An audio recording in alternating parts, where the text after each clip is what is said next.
Papakilala lang natin kasi hindi naiintindihan nila. Ang alam kasi ng lahat, walang pamilya daw si Domeng.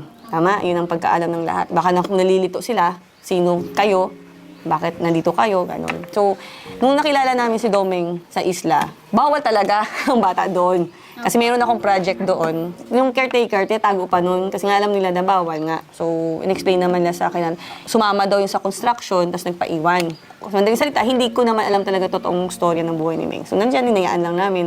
Nung pauwi na kami, gusto niya daw sumama.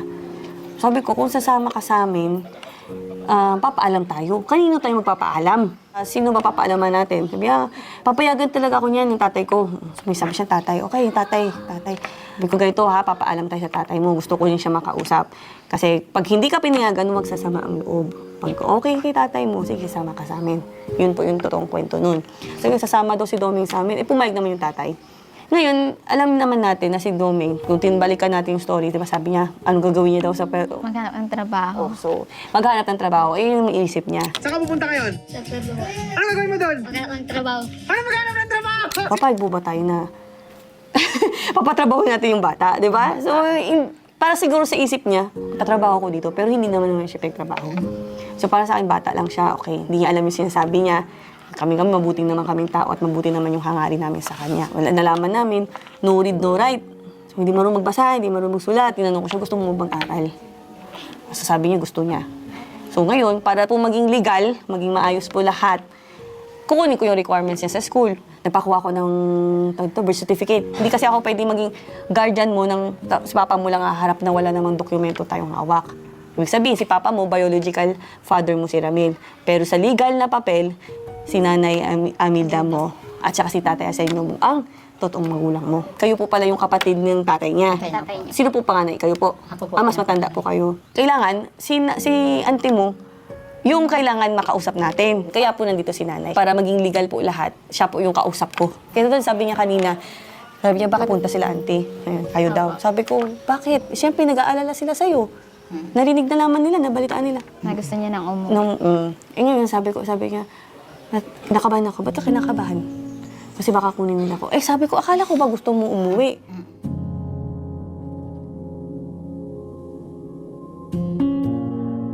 Hindi ako doon sa kanila. Hindi ka naman kunin namin kung ayaw mo. At saka, dito ka na nga naglaki. Dito ka na naglaki. Bakit kunin ka namin doon? Dalahin doon sa gubatan? Gusto niya siguro magkupras. Gusto mo katulad si kuya mo, negro. Hindi nga daw siya. Magtulong nga daw siya, pero maka-long sleeve daw siya.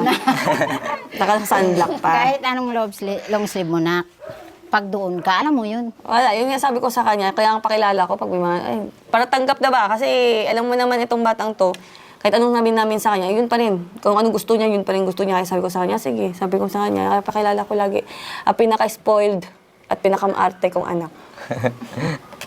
Bakit? Totoo naman, di ba? So, Oo. Kaya sabi ko sa kanya, babalik ka doon. Mahihirapan ka mag-adjust kasi dito pa lang sa bahay. Iba yung nakasanayan mo dito. Bakit gusto mo na talaga mag-uwi? Walang electric pan doon. Magpapalagay to siya aircon niya. Pero kami walang heater doon, ha? magpainat tayo ng tubig. Wala rin setup in doon. Padala. Wala rin cherry pero doon. Order. Wala rin aircon. Pag nalagyan. Doon sa bayan, sa bahay natin sa bayan, kung minsan walang kuryente, brown out. Siyempre, nung kinop ko po yun sa unok, wala naman taga ako idea. Anong ugali? Bata eh. Ama, hindi naman sa akin lumabas. Hindi ko naman alam kung anong history niya. Basta alam mo lang namin, naawa kami. Expect na namin na, sige, anong ugali mo ito, kikilalanin natin. Alam mo yan, adjustment natin. Diba? Unang dating mo pa lang, tapang-tapang. Hindi man nagapo yan. Ngayon, iba yan. Tama, mali. Tama po. May po na siya ngayon. Yan na yan, lagi ko siya pagalitan. Ginampadala ko. Kailangan marinig ko ang po. Noon ka pa pala. Naalala mo? Hindi ko po. Hindi na. Wala na siya maalala. Ming, Kahit bakit sabihin mo, yan lagi oo? Lagi hindi po. Marunong ka nga magpo, magalang na po. Kung minsan hindi talaga. Kaya napagalitan ko siya. pipiliin niya lang kung sino pupo niya. Diba? Pag may meron siya kailangan sa tao, yun, may pupo siya. Naalala niya lang ganun. Oo. Kaya lagi ko siya mapagalitan ng ma'am. Kasi pinapaaral ko siya doon. Sila yan, magkapatid. Kung minsan hindi. Pag sinabihan mo pa, titignan ka lang. Tingnan ka lang. Kung minsan, ano yun? Na maganda ba yun? Di ba? Ay, hindi yung para sa akin. Yun Para ang sa nasa- kanya. Para sa kanya. Say, kung madala mo yan sa ibang tao. Gusto ko sa ibang tao, magalang kayo. Correct. Na, ganun yun. Kasi malit pa rin ba? Yung parang lagi gusto lang hamon ng away. Na ganun siya, ma'am. Matapang talaga. Kung siya tapang. Hindi yan umatras. Yun na nga, parang lahat gusto hamunin. Siyempre, bago pa lang siya sa amin, diba? Tawag niya sa akin, ma'am. Yeah, suntukin ko yan si ma'am. Tumbo Hello? siguro sa akin to. Hindi. Hindi. Oh, hindi mo na naalala. Hindi niya naman. Hindi na naalala. Tapos pangalawang paggalit sa kanya, Stacy, inano mo siya? Ubo ko siya. Inano mo? Ubo ko siya. Kawawain ko sa mga ano. Turot na. Inong ka na. Student ka Oh, pansin nyo, mimi, sige siya ire. Black na yung dito niya, oh. Nawala na siya oxygen. Namatay yung baby ni Stacy. Diba? Ay, balibag. Akara mo lesling. Wag, ganun. Doon, napagalitan naman siya. Uwi na naman ako. So, lahat ba ng pagalit, laging ng rason niya uwi. Ano lagi sabi sa'yo ni Mami? Pag kinokorek kayo, sabihin, ano? Mahal po. Oh, mahal kayo. Pag wala nang pakialam sa'yo yung tao, pinapabayaan ka, nung sabihin nun, Hindi ka na mahal ko. see? Diba? Ganun talaga eh. totoo yan. Kahit saan ka pumuntang bahay, kahit magtrabaho ka, kahit may rules sila. Mayroon silang batas, mayroon silang pasunod. Doon kailangan tigil, lagi ako sinasaktan, layas kaya daw lumayas. So naigigets ko na atong bata na to ganito. So hindi pwede sa akin yung konting sabi lang, alis na lang ako. Ay hindi. Para sa akin, kinargo kita, nasa poder kita, didisiplinahin kita. Totoo yun, ma'am. Totoo yung sinasabi niya. Pinalo ko sa isang beses. Hindi magtigil mag-iyak. Tapos isa pa napapagalitan siya, yung hindi siya nagpapaalam. Oo. Ano pa yan? Ha? Paalis yan. Malayan mag-uwi na lang. Magsabi naman yung anak ko, Mama, si Doming doon na, may kasuntukan naman daw. Puntahan ko nga. Na. Sabi ni Kuya mo Along. Lagi ko tuturo sa mga bata, lalo sa mga anak ko, na huwag kayong magsimula ng away. Nang away. Yes. Ikaw man ang tama, ikaw man mali, kailangan ikaw magpakumbaba. Mag-sorry ka. Walang mangyayaring gulo pag ikaw ang nagpapakumbaba. Lagi ko yung sinasabi sa kanila. Kahit saan ka pumunta, kailangan lagi kang maging solusyon. Maging sagot ka, hindi ka maging problema. Tama? Yan ang sabi mami sa'yo. Ang bigay namin sa kanya, anong attention, pagmamahal namin sa kanya, para lagi ending masama kami. Ganon yan, Meng? Hindi na po. Pero alam mo yan, na pagsasabihan, anong ginagawa mo? Tampo po. Tampo siya, hindi ka Huwag kakausapin. lagi magtampo. Buntis ako, alam niya naman yan. O nakaraan, di ba? Pagsabihan ko lang siya. Kasi nga, dahil nga hindi ko nga gusto yung sagot-sagot niya. Aba, ilang linggo hindi ako pinapansin. Iniiwasan talaga ako. Hindi tinawag tinitingnan. Pag ganun ka, gaganon siya. Pag gumanon ka, pag pinawa mo cellphone, sabi niya lang sa akin sa cellphone. Kung may kunin mo yung cellphone ni mami, pinapakuha yung cellphone ni mami, sabi niya lang sa akin, no? Tapos hindi tumingin sa mukha ko. Ano problema mo? Sige, ito si sitwasyon ni mami. Ako yung buntis, ako yung ganyan-ganyan. Kasi paano, yung bunga nga din nila.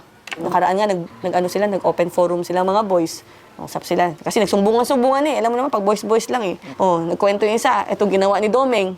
Totoo ba?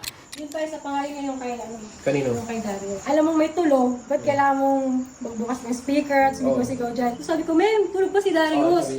Yung nakakalungkot lang kasi tingin natin sa kanya, family tayo. Sa kanya, hindi pala. Parang sa kanya, napipilitan na lang siya sa mga ginagawa niya.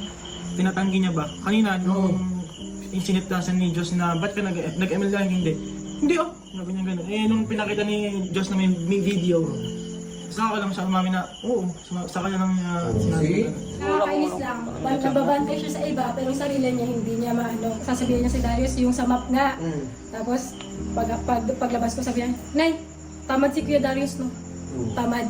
Kasi sabi ko, bakit? So sabi niya, kasi sabi ko lang naman, kung wala kang ginagawa, mag-map siya. Yung pamangkin niyo. Oo. Tapos sabi niya, search natin. Oo. Sabi ko, huwag na. Oo. Wag na." Okay. Sinearch namin, Oo. pinaya ko na lang kasi baka mag-ano to. magtatampo na naman. Sabi niya, search namin yung i-stock namin yung account niya.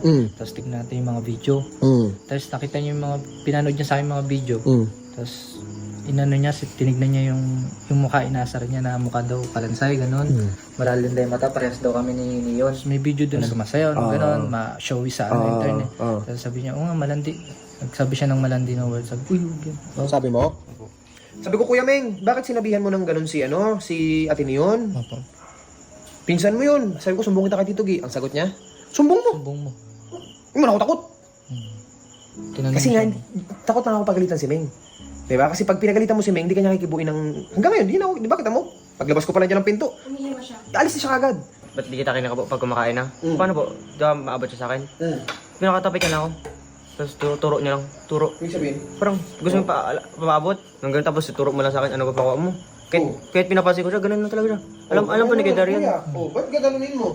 Nakakaano naman yun, nakababa naman bilang kuya nga. Hindi ka kasi papayag-payag lang ganun. Tignan ko lang raw siya ulit. Wala akong sinabi masakit na salita. Parang alam mo na yun. Si Darius tumatango. Tinapik niya lang ako dito, magkatabi lang. Tapos tinapik niya ako, tapos ginanon niya yung tubig. Kanina lang. Opo, kanina lang. Si Ate Ja po nagkwento nito nung magkakalat kami dito nila Ate Mafi. Nang sinutusan po ni Ming daw po si Darius. Tapos nung tinanong ni Ate Ja, bakit mo utusan? Bakit daw hindi? Sabi pa daw ni Doming, hindi na nagsunod sa akin. Okay naman siya nakaraan kay Ate Mai. Ano siya, dito, sobrang dikit siya kay Ate Mai. One time, napagsabihan agad si Domeng. Nagsalita si Ate Mai na, oo nga, Meng, bakit mo ginanon, bakit mo ganyan-ganyan? Simula nun, hindi niya kilala sa Ate Mai. Baka natatawa siya kasi Mga ganyan kasi. Ano? akala niya hindi totoo lahat ng sinasabi natin sa kanya. Oh, hindi ba totoo? Alam niyo man po sa Oh, bakit ganun? Sa akin na sinabi. Oh. Sorry kung naka-video ha kasi nagbabaliktad-baliktad ka ng kwento. Hindi natin mababalikan ito. Ayoko ng ganun. Darating yung panahon, malaki ka na, maintindihan mo na to, matatawa ka na lang dito sa nangyayari. Gusto ko lang meron kang alaala na Kuya Meng, huwag mo nang uulitin to please.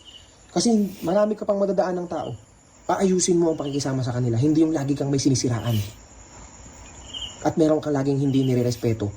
May naibigay man ang tao sa'yo o wala, may naitulong man o wala ang tao sa'yo, maging mabuti ka pa rin. Tingin ka sa akin, Kuya Meng. Kaya ba yon? Ha? Dapat ganun, ha? Pinuksan natin lahat, pinaintindi namin sa'yo lahat na, Kuya Meng, ito yung mga mali mo. Bakit?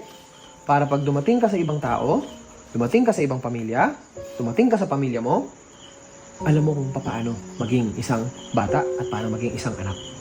So, lagi mong isipin yun. Lahat ng gagawin mo, kung walang magandang may babalik sa'yo, mong gawin. Game? Okay tayo? Ha?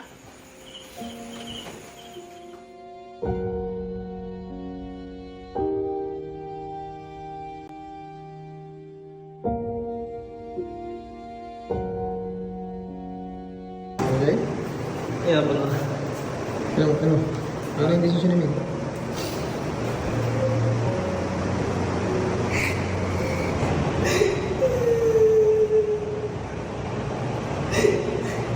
Bumagsak na to si Jay. Umiyak na. Ay, Kuya Meng. Eh, syempre, para sa kanya, pamahal na, di ba? Sinasabi ninyo na, sinasabi ng lahat na protective daw kay Domeng. Hindi lang sa pagiging protective, kasi nga, inuunawa ko na lang. Kasi syempre, ayaw ko ng gulo. Simula nung kinukup namin si Domeng, never na siya nakaramdam ng iba siya. Alam mo yan sa sarili mo. Bakit? Training pa lang simula kay Dongdong. Anong sabi ko kay Dongdong? Brother mo yan. Bakit gusto ka ni Dongdong? Kasi doon pa lang sa pinakamaliit ko, ayaw ko maramdaman ni Domeng na left out ako. Pag sinabi mo, saan yung brothers ko? Brother agad tingin kay Domeng. Jeyo, ganun din. Kung ano yung meron si Jeyo, gusto niya meron si Domeng. Minsan nga, mas meron pa siya. Hindi never naging madamot si Kuya Popot mo. Dumating ka pa lang sa bahay. Meng, pili ka na, nusutoy mo dyan. Alam mo yan, pinupormahan ka pa. Tinuruan ka pa mag-basketball, di ba? Kasi ayaw niya maramdaman, left out ka. Kasi para sa kanya, yes, may kapatid na agad ako. Hindi nila naisip na, ampon, walang ganun, Meng. Isip na agad nila, instant. Nagkaroon ako agad ng kapatid. And which is sinabi naman ni Kuya Popot mo sa'yo na, pasensya na, Meng, kasi wala akong kapatid. Ang layo ng gap nila ni Dongdong. Kaya dumating ka, talagang maharot siya, malambing siya, buhat ka niya, kiliti ka niya. Eh, ikaw naman pala, hindi sanay. Iyak na. Oo, napipikon. Pag siya ng asar, lalaiting ka pa niyan. Oh, di ba, namimili pa yan ng tao. Basta makakita niya siya pangit. Ako na lang mamagintindi. Kung minsan isang araw hindi mo makausap. Kahit anong pakiusap. Na kaya sabi ko, wala na mapilian sila. Pero ako na lang magintindi. Ako hindi ako makakain kung hindi rin magkain. So, bakit ka ba? Anong problema mo? Wala lang. Walang kausap. Yung talaga tayo, role natin eh. Kaso lang atin, ayaw natin sila lumaki ng ganun. Nang ganun. Kasi sino bang mahihirapan? Diba? Sila din. Wala kaming katulong. Kung gusto ko magkaroon ng katulong, kung gusto namin magkaroon ng katulong, madali lang. Pero sino matututo? Diba sila din naman? Kung magkatulong tayo, tapos hayay-hayay lang sila, sino mahihirapan pag later on? Hindi naman lagi masarap ang buhay. Kahit anong pigil namin sa kanya, Meng, huwag ka naman kung ano-ano lagay sa mukha mo kasi baby face ka pa, bata ka pa, tigas pa rin. Kung ano-ano pa rin binibili, pinapabili. ganyan, kung ano-ano. Pabili ng ganito, lotion ng ganito. Inis na ako, dumi na ako, dry skin na ako. Ang sabi niya sa akin, uwi daw siya, pero hindi daw siya sa inyo titira. Gusto mo umuwi dun sa tatay mo. Siyempre, masakit din po sa part namin na minamahal mo. Turing mo, pamilya, paano mo, anak. Tapos, konting pagalit.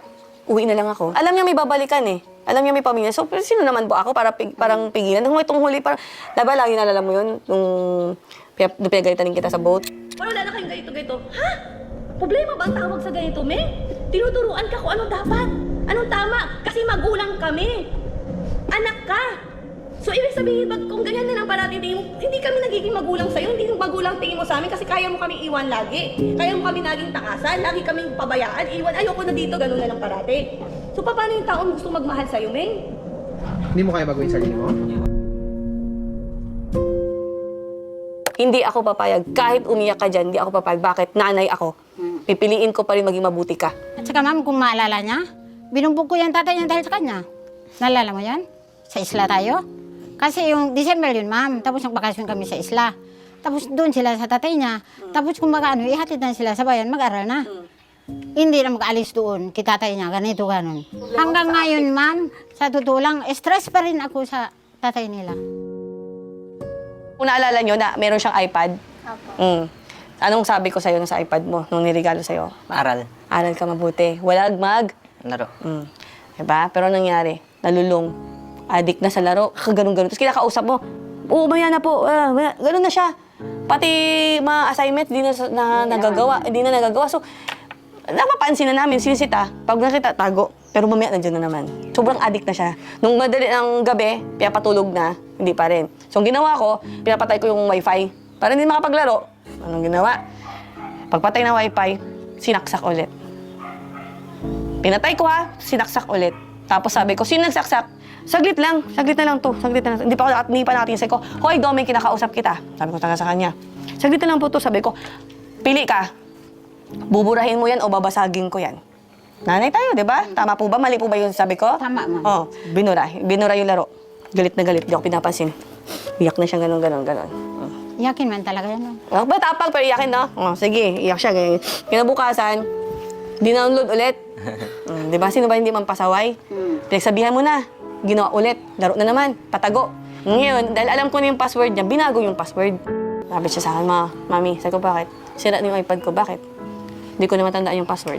Tapos, nahuli rin. Gabi ko, anong nangyari sa'yo? Di ba, Gaba? Si Tonix nagsisigarilyo. Pinagtatakpan niya. Para yung cellphone ni Tonix, makapaglaro siya. Ganun nakaka-addict. Si Domeng po mismo na naglaro po. Si Domeng mismo. Hindi na kasi nag-ML yan eh. Na-addict yan, bumagsak sa school yan dahil na-addict sa ML eh. 2 months straight. Tapos si Tonix naman pumasok dito. Amoy sigarilyo. Amoy sigarilyo. Tapos naamoy namin, sabi ni Meng, huwag kayong maingay. Sabihin, wag isumbong sa akin, wag daw ipalam sa akin. So ayoko nang ganun. Kasi sabi ko sabi ko sa'yo, anong kakamba ng sinungaling? Nanakaw po. Ano? Nanakaw. Diba? Alam mo mali alam mo bawal eh. So nung pagalitan, decide na naman, uwi. Anong sabi ni mama sa'yo? Kailan ka babalik sa pamilya mo? Kailan mo pupuntahan yung kamag mo Pag okay na po ako. Pag may kaya na ako. Ibig sabihin, may patunayan ka na. Ay, patunayan ka na. Yan din, ma'am. Yan din ang ko sa kanya. Hindi mo silang matutulungan ng hindi ka pa okay. Lagi ko yan sinasabi sa'yo. Kasi ganyan naman din kami pinagdaan namin. Ayaw ko na maranasan ninyo yung naranasan na namin. Kahit sila, Rod, sinisigawan niya. Hindi lang namin siya alam yun, kahit yung mga kapatid, hindi siya mapatulong. Kahit minsan, binabatukan niya si Tonix. Kung gusto mo respetuhin ka na, ba sila hindi mo kayang respetuhin? Di ba lagi ko sinasabi sa'yo yan? Tapos sigawan mo sila. Respeto ba? Respeto. Alam mo yung respeto? Ganun mo. Tapang! May mga time pa na may mga tao sumisigaw sa na ako yung magrespeto. Oo, ginagawa ko yun. Respeto ko siya. Pero dapat gawin niya rin sa nakatanda sa kanya. Kahit lang sa damdamin. Siyempre, ang pakilala niyo po sa lahat, anak niyo siya. Kaya hindi ko na rin po siya talagang kasi ang turing niyo po sa kanya, anak niyo na rin. Ganon din po kami sa kanya. Tinuturing ko na rin po siyang anak. Ako na lang may pasensya. Ipag, sabihan ko na lang rin talaga. Medyo stress lang rin talaga ako. Alam niyo naman na buntis ako. Medyo napagod na rin ako. Narinig ko rin yan. Nakaraan, pagsabihan din yung daddy niya. Wala, ganun din eh. Ang sa akin lang naman, kung hindi niya kayang tanggapin na magiging Kuya Rod o magiging tatay lang, kahit bilang ano na lang, kasama niya na lang. Kasi tagal na rin ako. Hindi na, ilang tao na rin sa inyo. Hindi rin po tama yung pinagsisigawan niya ako.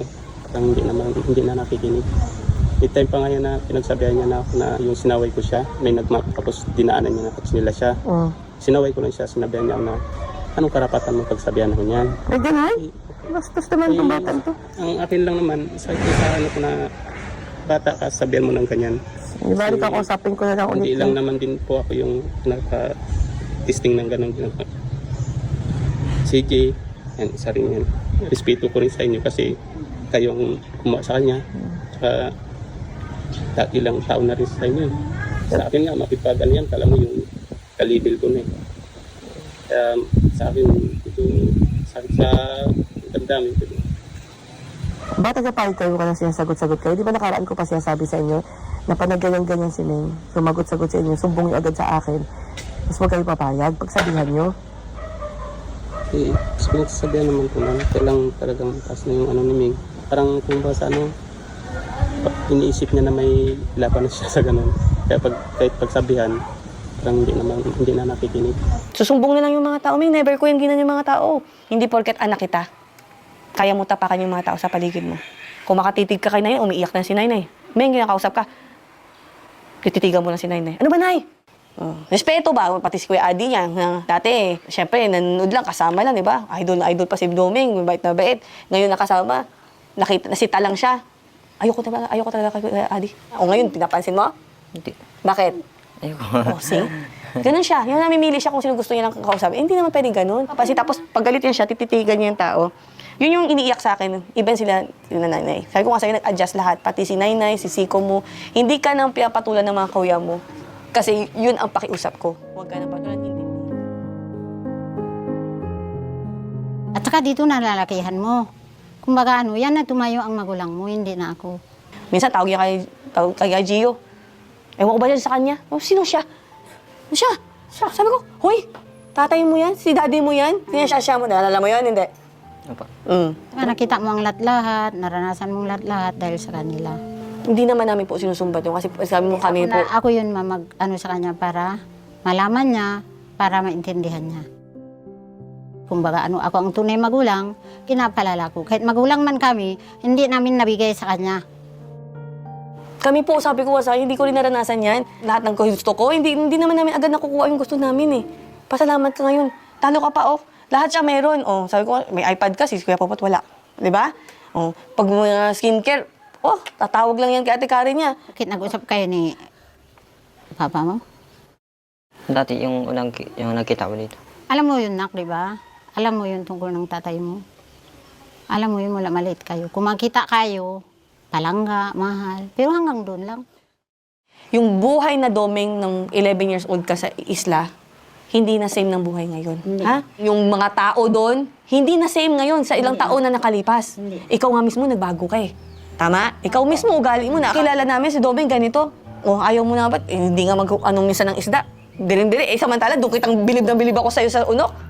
Ano ng isda? Ang daing. Oo, ang galing. Diba? O dito ngayon, yee, baho. Baho. Ngayon nalaman ko gano'n. So, in-explain ko sa kanya, oh, sige, kung lipat ka doon, patuloy pa rin ka namin papaaralin. Ang sagot niya sa akin ulit, ayaw mo sa Kagisan mo na lang sa'yo mo? Kaya Kagisan kasi walang supply. Ano? Kasi walang supply po sa Kagisan. Walang supply na mga kailangan niya. At wala siyang access. Sabi ko, aral ka. Anong access kailangan mo? Anong supply pa? Ano mo? Sabi ko, akala ko ba kasi doon ng tatay mo? Hindi pala niya gusto doon. Sabi ko, saan ka pala? Sa main. Doon kay auntie mo. Sabi ko, gano'n, main bayan. Kasi doon daw may Access po. may supply, may access. Sabi ko, sige, kay auntie mo, ikaw, anong sagot mo sa akin? Ayoko doon. Ayoko doon. Sabi ko, ay saan ka pala? Gusto ko magsulo. Sabi ko sa kanya, walang papayag. Anong gusto, mamili ka lang. Titira kay auntie mo ako. Ang puti nga siya. Eh, wala ka sa legal na age mo eh. Bakit ka papabayaan? May magulang ka, may ayaw mo. Akala ko, gusto mo makasama ang kapatid mo. Gusto mo makasama ang pamilya mo. Tapos yung malalaman ko, solo-solo ka. Sulo-sulo. Kaya sabi ko, hindi ka mag-aaral sa ginagawa mo, Ming. Hindi ako naniniwala mag-aaral ka. At saka doon sa amin ngayon, ma'am, kahit sabi nila board sila sarili nila, wala sila hintayin na kalukuhan lang ginagawa ng mga bata doon. Kaya mo ba yun? Kala mo sila doon, si Nangnang, si Dandan, hindi sabi na sa ayaw ko na mag-uwi ka, gusto ko rin, pero ang kahirapan ng buhay. Gusto ko makuha mo yung pangarap mo, maabot mo. Sapat na napapaaral kayo. Magpaparal. Pag may natutunan ka na, marami ka na alam, marami ka na kayang gawin. Yung kabuhayan mo ngayon, yung dati, wag mo na lang anuhin na yun. Sabi ko nga, yung iba nga na kinupkop, grabe ka sipag mag-aral. Mas lalo ka pa natutuwa tuloy magbigay kasi sipag mag-aral, masipag pa sa bahay. Eh, ito hindi eh. Paano kasi nga? Na-spoiled siya. Gusto nga namin siya na hindi siya mailang, nasobrahan na siguro nga. Kasi nakikita namin, tulog pa. Meng, bibi ko, kargahin. Na, kaya siguro ganun na yan. Kaya baguhin mo rin, malaki ka na. Tapos may bunso pa kayo. Nakargahin ka pa ni mami mo. Kaya lang payo ko sa iyo, ayusin mo sarili mo, mag-aral ka mabuti. Magkinig ka kay mami mo at kay daddy mo. Yan ang hindi alam ng lahat, anong ugali nito. Cute lang daw to. Nakakatuwa. Hindi. Gabing stress ang bigay nito. Nakikiusap na ako sa kanya. Lagi ko yan siya pinapakiusapan. Nakinig kaming. Magagalit ka na lang. Bakit? Kasi pag nagalit ka, ikaw lang rin ang may stress sa kanya. Kasi bakit? Sisimangutang ka niya. Hindi ka kikibuin. Kaya sabi ko nga, nung huli, sabi ko nga sa kanya, Ming, nananadya ka na ba? Sinasadya mo na ba akong personal na ba? Oo, inisin, bastusin. Kasi pag kinakausap mo, hindi ka sasagutin. Walk-outan ka lang. Ming, ba't nagpapatugtog ka ng bastos na kanta? Hinitian ka lang rin. Tama, mali? Kasi mahal ka nila. Nalala mo si Kuya mo, Buboy? Nalala mo yon? Si Kuya mo, Buboy, nalala mo? Hindi naalala. Di mo na nalala si Kuya mo, Buboy? Di ba, ma'am, kung si papa niya lang gusto niya talaga na inaway niya pa yan ako, gusto niya na ibigay ko sa iyo. Bakit nagadaldal pa raw ako? Bakit hindi ko pa raw pilmahan na ibigay na lang si Doming sa iyo? Kahit siguro ngayon, kung hindi ko binila ng tsinelas, nakasapatos yan ngayon maglalakad. Kasi bakit? Hindi yan magtsinelas na hindi abayanas na original. Ayan lang isipin mo. Baka magtsinelas ka doon na duralay. Iniwan yung tsinelas, nakalagay abayanas. Eh, nakita niya, suot niya. Lagi yung suot niya, lagi na niya suot. Original to, talong niya. Nung sinabi namin hindi. Yan na so. Yan isipin mo. Pati ako, magulo ako pag doon ka. Hindi tayo pwede dito buhay prinsesa, prinsipe. Ganun din naman sa bahay. Paano hindi sa bahay? Kaya mo yung bunso nyo nga, di maliit na bata, marunong na nga sa bahay. Hindi ka rin pipigilan ko na hindi ka mag-uwi. Seaweeds, mahirap din. Seaweeds, magkano na lang?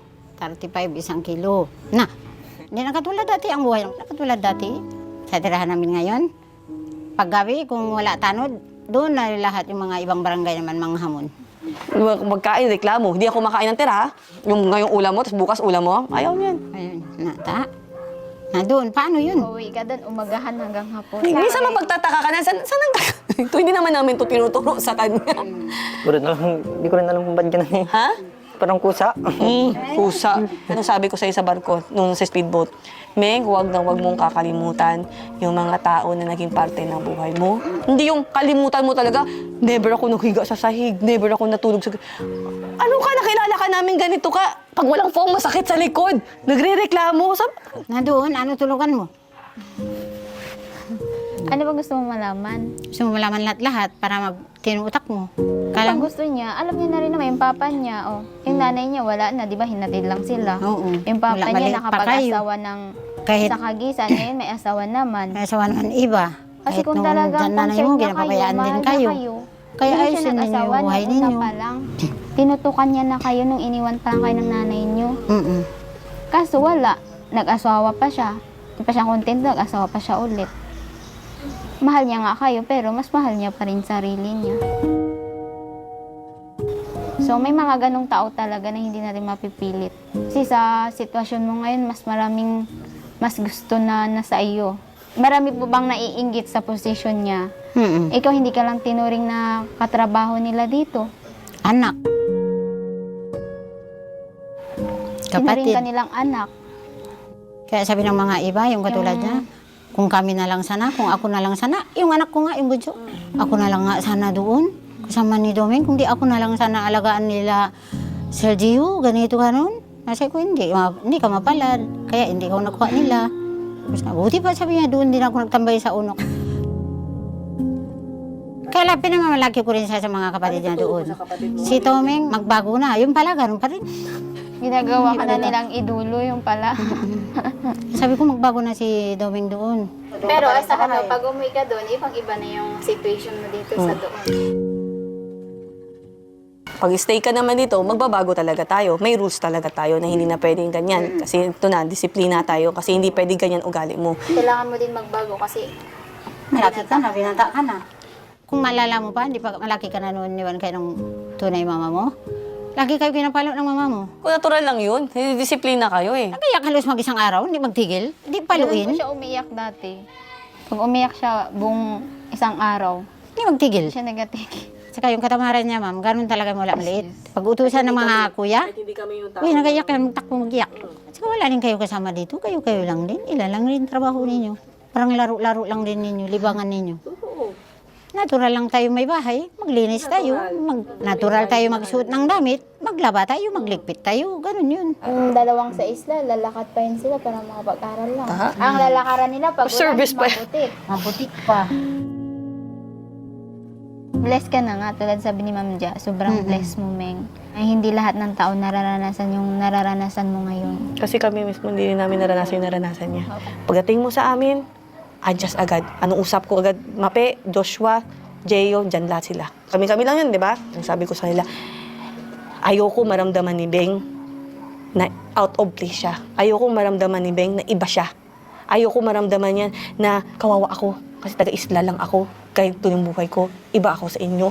Di ba? Hindi ko naramdaman na parang hindi ba niyo po ako sa parang ibang tao. O, di ba? Yun na nga eh. As in family po talaga. Yes. Kasi yun yung pinaramdam namin sa'yo. Kasi para sa amin, para hindi mahirapan si Meng, show love lahat.